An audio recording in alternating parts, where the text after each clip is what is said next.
Hello, hello. Welcome back to Sleep Detectives. This is our segment.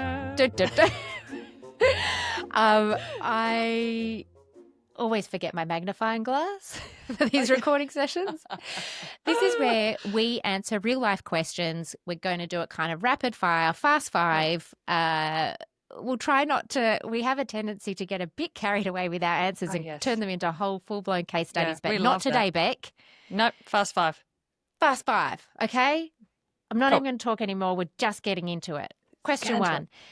Can I breastfeed my 7-month-old twice during the night, or is it too much? Normally 12 a.m. and 4 a.m. Go.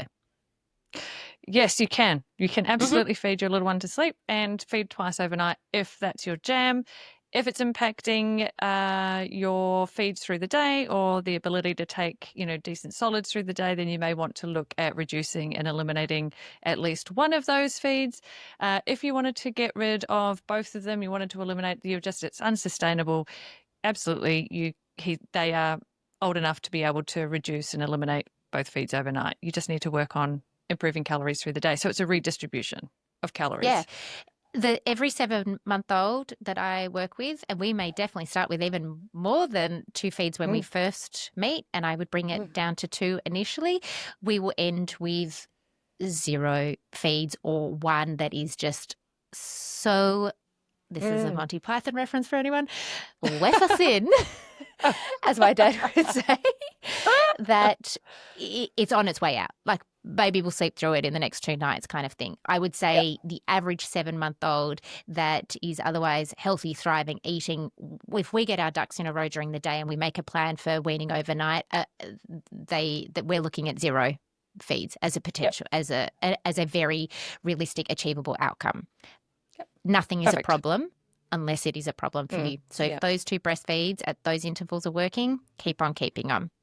Look at us go. We did it. We did it quickly. Oh, that was quick. Quick. Okay, this one. Take a breath. Why does my baby wake up every 2 hours through the night but sleeps well during the day? Oh, go. We have, okay. I'm going to just say, I'm going to answer this so generally because I don't know how old your baby is. I don't know anything. But so I will tackle this because it is a very common issue. I'm going to speak incredibly generally about this. My 2 initial thoughts are, your baby is feeding frequently throughout the day, snack feeding, and I'm not talking newborn. We're talking like 4, 5, 6 months plus, right? If your baby is milk feeding 2 hourly during the day, does your baby genuinely need to then feed every 2 hours overnight? The question actually doesn't even say feeding, but that is a common thing that we see. They wake every 2 hours, they need to be fed back to sleep, but have they been feeding 2 hourly during the day? Mm-hmm. The next version of that answer is, does your baby have a sleep association, a parent-led sleep association that they are looking to have replicated at the end of a sleep cycle overnight? That is the most common cause, I would say, of 2 hourly wakings overnight. That could be feeding, as I've just mentioned. It could be rocking them back to sleep, popping the dummy back in, patting, bouncing. It doesn't matter. It's a parent-assisted sleep association that they need in order to go back to sleep, as opposed to independent self-settling skills. Hey, I woke up, I roused between sleep cycles, as we all do. Sleep training does not stop your baby from waking up, but I know how to put myself back to sleep. So I'm going to roll over, get comfy, put my thumb in, bang my legs, and night-night. So this commonly happens after the 4-month sleep regression when sleep cycles mature overnight. And don't worry, Bec, I will not go too deep into that because I know we are moving along quickly. We're heading there. But have a look at how your baby falls asleep, but how they are settled overnight and how you can be doing less. Do you have anything to add? Yes, because I just can't stay silent on this one. I'm just going to refer back to sleeps really well through the day, but then so I'm going to go in with just double check that they're not having super long naps through the day, and then that's impacting their ability. Yeah, that they max out during the day, and then there's no sleep pressure, and so it's really clunky overnight. But it does feel like the first 2 things that you have mentioned, those would be my first 2 thoughts as well. So we're in Okay, agreement. excellent. Okay. Then we've got, is it harder to ditch the dummy when it's only used to resettle the nap? 4-month-old can self-settle without it. Oh gosh, there's so many thoughts running through my mind. I'm going to go with the first one. Go. Yeah. Shoot from the My hip. first one is if I'm working to establish nice, good, lengthy naps because it's going to assist with my nights and a quick dummy replug is all that is needed to do the trick, I honestly don't feel like it's too big of an issue. Like, I would keep it. Mhm. But if you want to get rid of it, oh, cold turkey all the way, like you just would. And then you'd, if you needed to It's a great resettle. age too, at 4 months or 16 Yeah. weeks, whatever. Same. Yeah. It's a great age. It's not so ingrained that you can't get rid of it. What I would think is that if a baby is self-settling without it, though, are we just adding another variable into the mix that's going to, again, like become a sleep association? I don't know how to link my sleep cycle, which for what it's worth, we're not saying that a 4-month-old baby has to be nailing linking sleep cycles, but is it going to just cause confusion down the track? Would be my thought. I guess I'd want to know if that dummy was being used overnight because it would be a different story if baby was using it overnight but could self-settle through the day for naps but just needed the dummy to link the cycle. There's a lot of questions that I would need to ask, but my initial thoughts are if it's just resettling and then I don't see an issue with it. But if, yeah, just go cold turkey, that would be fine. Like Yeah, if you and needed to get look rid of it. to rescue the nap if you're going to do that in another way without the Fashion. dummy. Equally, if it's a useful tool, great, no issues. Well, I think, sorry, and I know, God, I was banging on about let's just make it like a really fast one. But you've got a couple of months up your sleeve. So if, so I personally would sort of use it in terms of let's establish these, like, let's establish like a timings. nice lengthy nap and, Yeah. and good timings.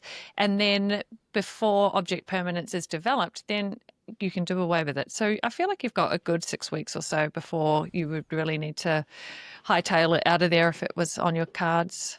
Also, big pat on the back to mother and baby for self-settling for a nap I know. at 4 Incredible. months old. Yay, good job. Naps can be a beast. So great.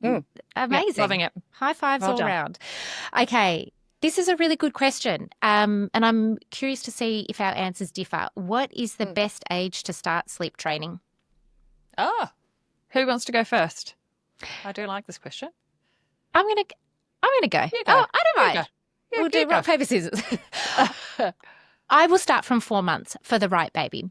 5 months onwards, my 5 to 12 month sleep guide, there was a reason why I created it from 5 months onwards, because a majority of babies are developmentally ready. We're on the where the 4 month sleep regression is like happening.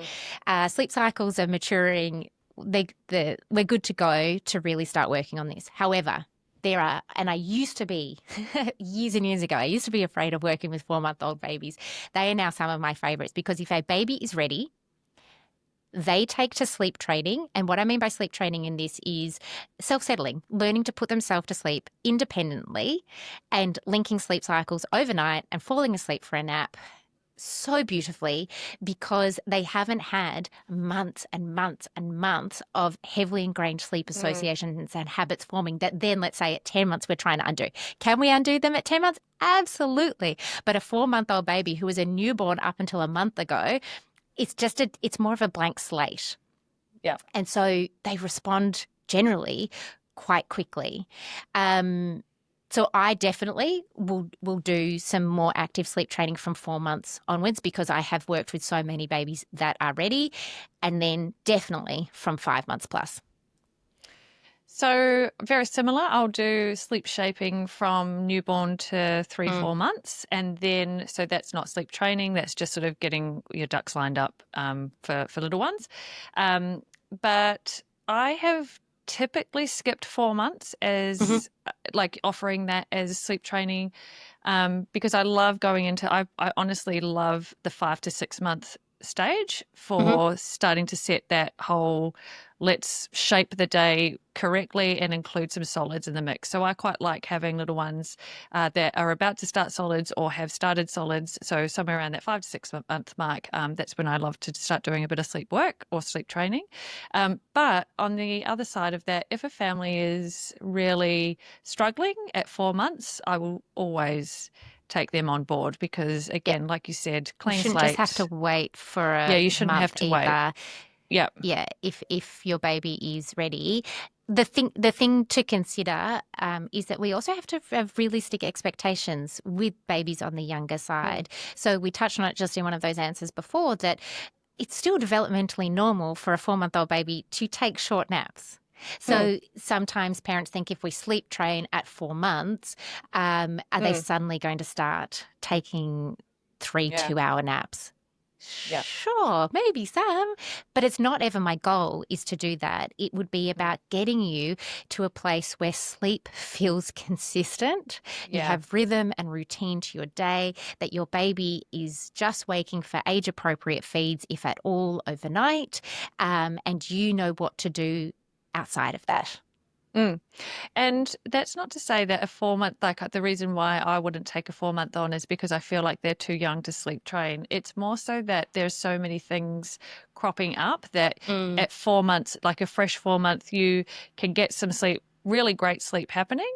It's just that there's a lot of things that creep into the mix all the way up to 6 months. And mm, that can sometimes lead to, we might just need to jump back on a call just to tidy up a couple of things, mm, mm. semi-frequently, um, just to make sure that we're still, on track and keeping up those really great sleep habits. So Yeah, that's that it's probably not one of the, set and forget because we yeah, sleep trained at 4 months. yeah, that's right. There's Um, so many things there's that a that lot of creep into growth. the mix.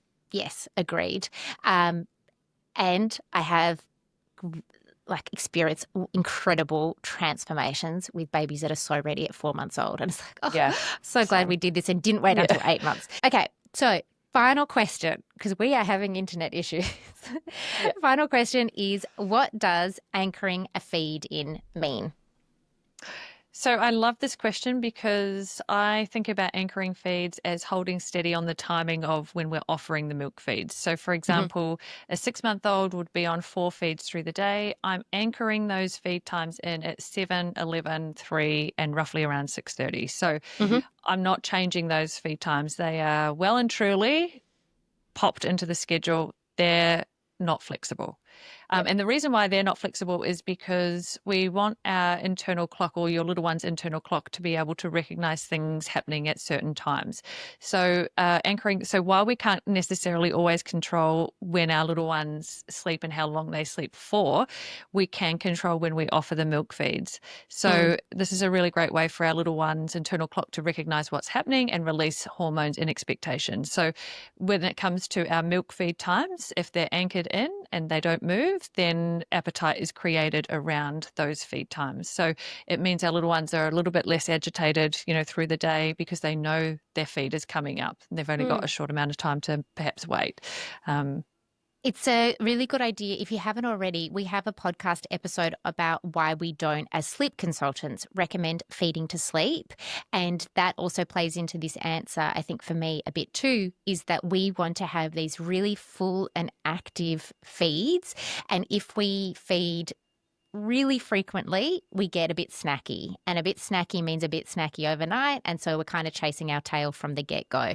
So by anchoring in the feeds and, as you said, holding steady with their timings, regardless of those naps, is that you have something literally to anchor your date. Like you will always come mm, back to these great full feeds, which in and of itself actually protect naps. They protect mm, wake windows because they've got a full tummy.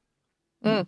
Yep. And it's something that you, as a parent, when our days can feel very chaotic as Yeah. parents, especially with young babies, you just keep coming back to these timings. It's easy to communicate with caregivers and childcare, bottles, breastfeeds, it doesn't matter. Mm. It's something that you can just shape your day around when we're craving a bit of rhythm and routine. Plus, it Yes. significantly helps sleep, Yes. no tears involved.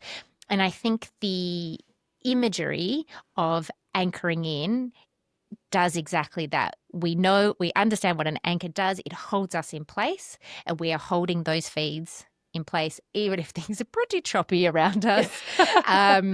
It's going to hold us in place, and that applies to days and nights, and you just keep turning up for those feeds while everything else falls into place.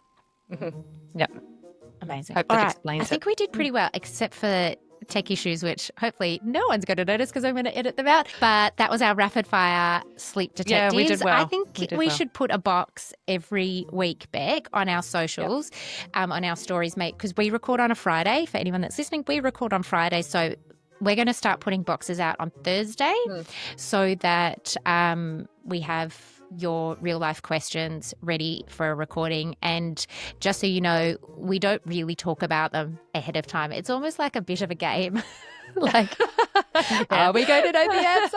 Are we going to be divisive? It's anybody's guess.